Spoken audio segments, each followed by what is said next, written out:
everyone, welcome back. If you clicked on this episode, it's probably because you want to feel confident ordering food and chatting with people at restaurants while you travel. That's exactly what we're covering today.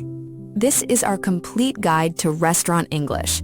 By the end, you'll know how to walk into any cafe or restaurant abroad, order exactly what you want, and even make friendly small talk without feeling nervous or lost. And we're not just giving you a list of words to memorize. You'll get real phrases, real examples, and shadowing practice that trains your mouth and your brain together, so it actually sticks in your memory. We've worked with so many English learners over the years, and almost all of them told us the same thing.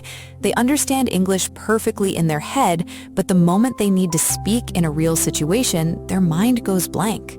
So if that sounds familiar, please know this.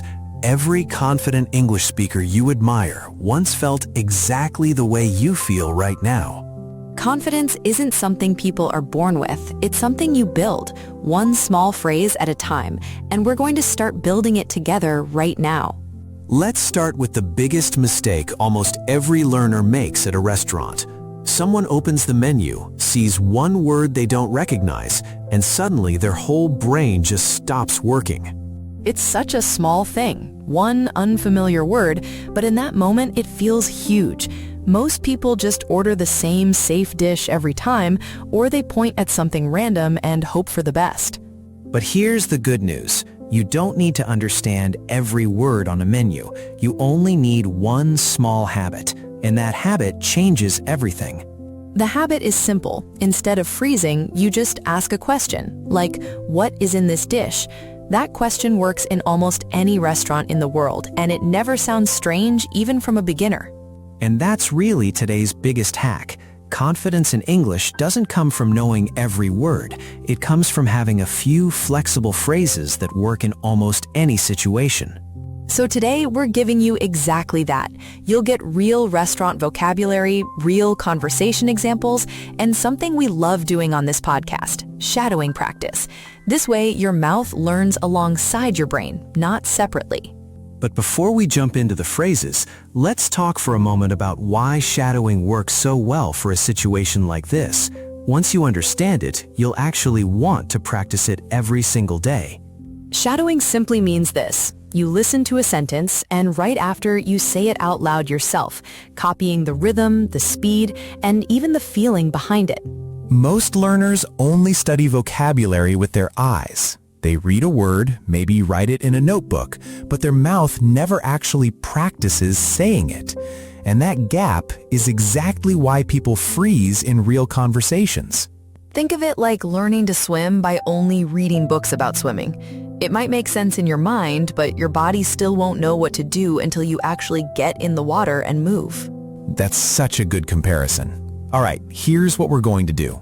Sophia is going to say a real restaurant phrase, and then it's your turn to repeat it out loud, copying her tone and her pace. Let's try our first one. Here's use case number 1. Imagine you just sat down at a restaurant, and the waiter comes over to your table, but you need a little more time to look at the menu. The phrase is this: "Could I get a few more minutes with the menu, please?" Listen first, then say it slowly on your own. Now it's your turn. Pause for a second and say that out loud. "Could I get a few more minutes with the menu, please?" Nice. Let's say it once more, a little faster, closer to how you'd say it naturally at a real table. "Could I get a few more minutes with the menu, please?" See how that feels. One calm sentence, and suddenly you're not rushed, you're not stressed, and honestly, you sound like someone who's done this 100 times before. Let's try use case number 2, because this next one might be even more useful. Imagine you're staring at the menu, and honestly, nothing makes sense. Every single dish has a name you've never seen in your life. This is where one tiny phrase becomes your best friend for the entire trip. You simply say, "What do you recommend?" And just like that, the waiter becomes your personal guide for the whole meal. Let's shadow this one too. Listen first. "What do you recommend?" Now you try it, nice and relaxed. "What do you recommend?" One more time, a little more naturally, like you're genuinely curious about their answer. "What do you recommend?" See how simple that is? You didn't need to know a single dish name. You only needed one honest question and a warm, friendly tone in your voice. And this is exactly why we always tell our learners this. English fluency isn't about knowing everything. It's about knowing how to ask, how to listen, and how to keep a conversation moving forward naturally. If you can do that, you'll always find your way through any restaurant, in any country, at any level you're currently at.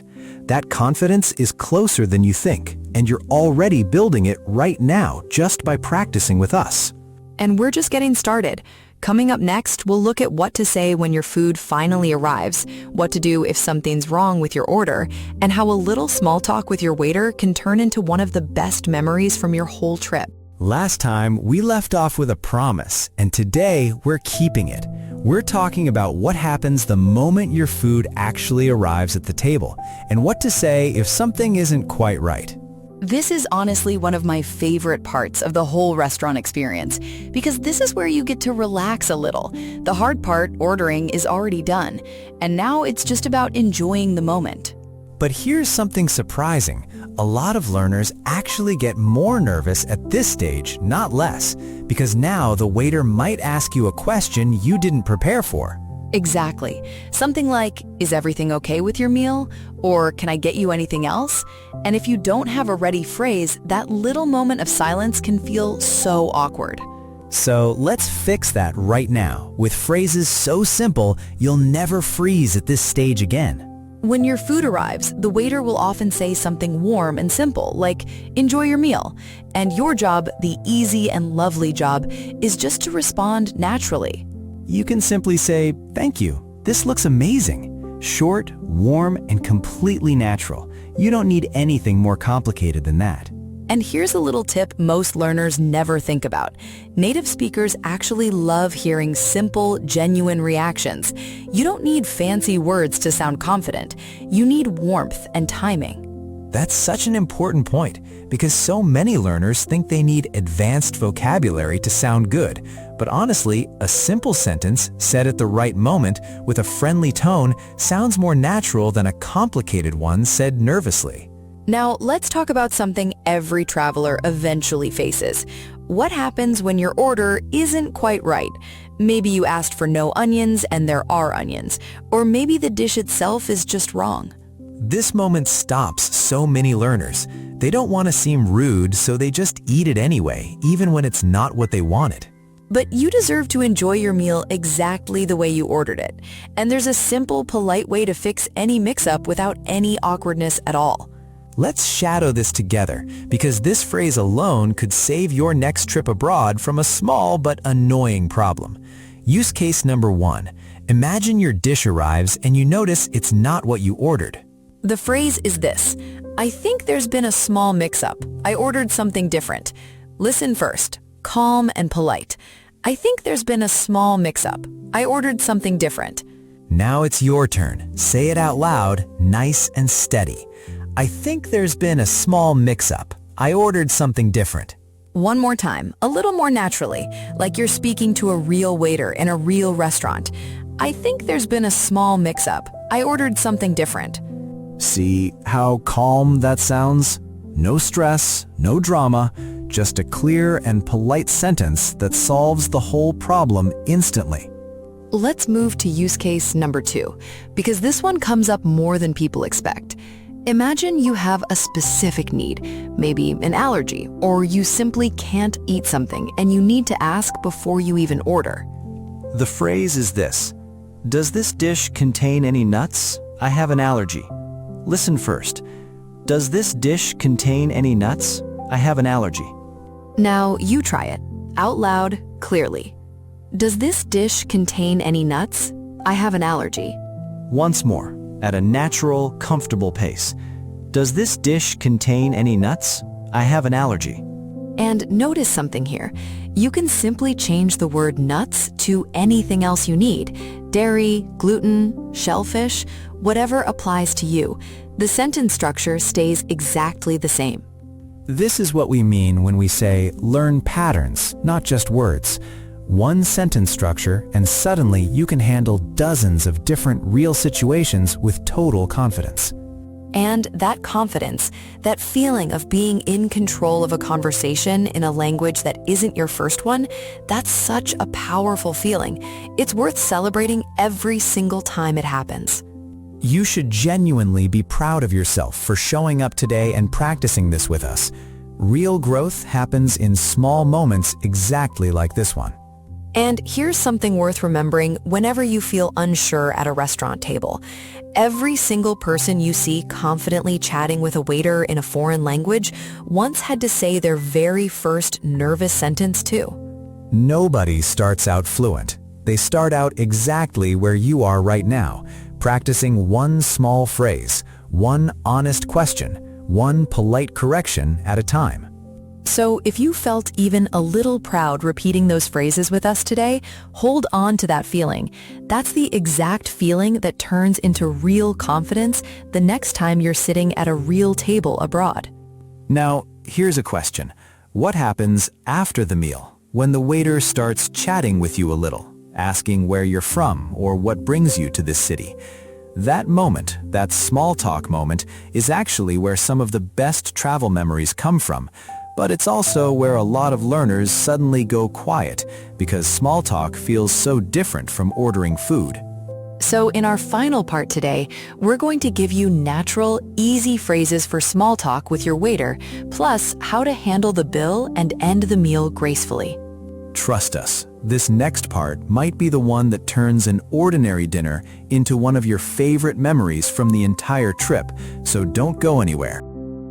Welcome back for our final part today. We promised you small talk with your waiter, how to comfortably ask for the bill, and how to end any meal abroad feeling like a total pro. Let's get right into it. Small talk might actually be the most human part of this whole experience. It's not about grammar, it's not about vocabulary, it's simply about connection. And that connection can turn a plain dinner into a memory you keep forever. A lot of waiters, especially in smaller towns or family-run places, genuinely enjoy chatting with travelers.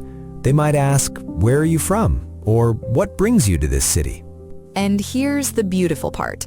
You don't need a long, complicated answer.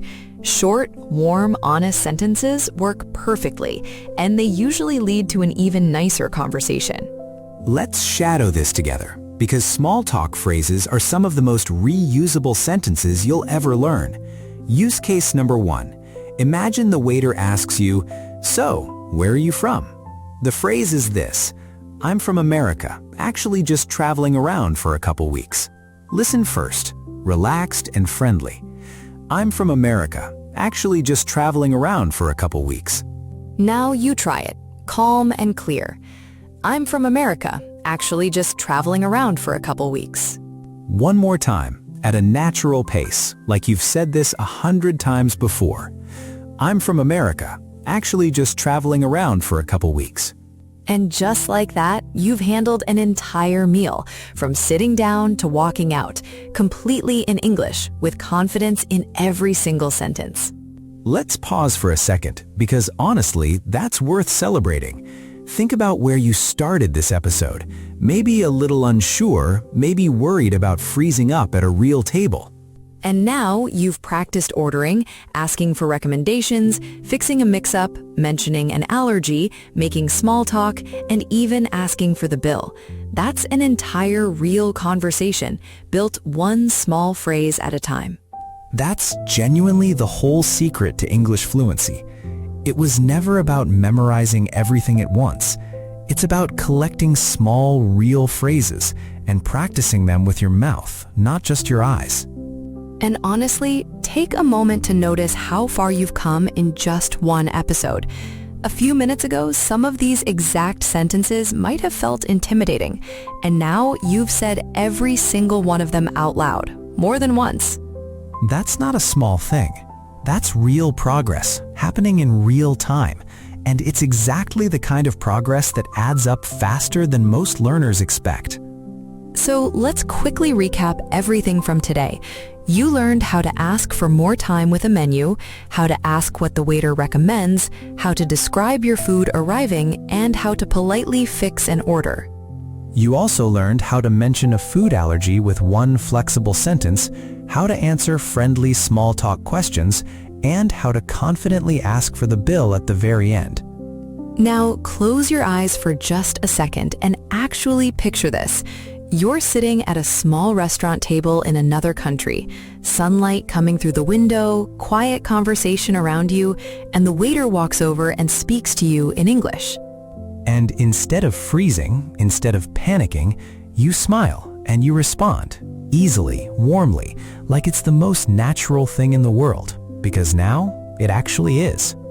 Maybe you even end up chatting for a few extra minutes, laughing about something small, and later you realize you just had an entire real conversation in English without translating a single word in your head. That moment is coming for you, maybe sooner than you think. And when it happens, we hope you remember practicing these exact phrases with us today.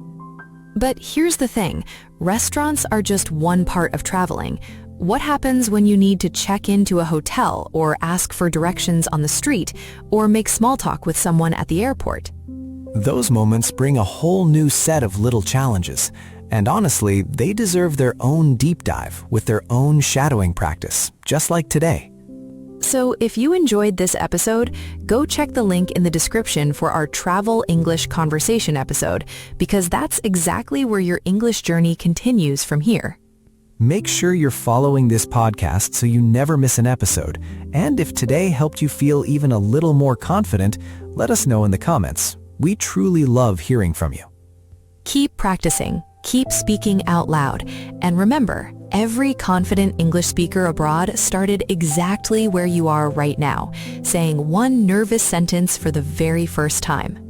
You already did that today, more than once, and that alone makes you one step closer to the traveler who orders, chats, and laughs at a restaurant table in English without a second thought. We'll see you in the next episode. Until then, keep believing in yourself and keep speaking.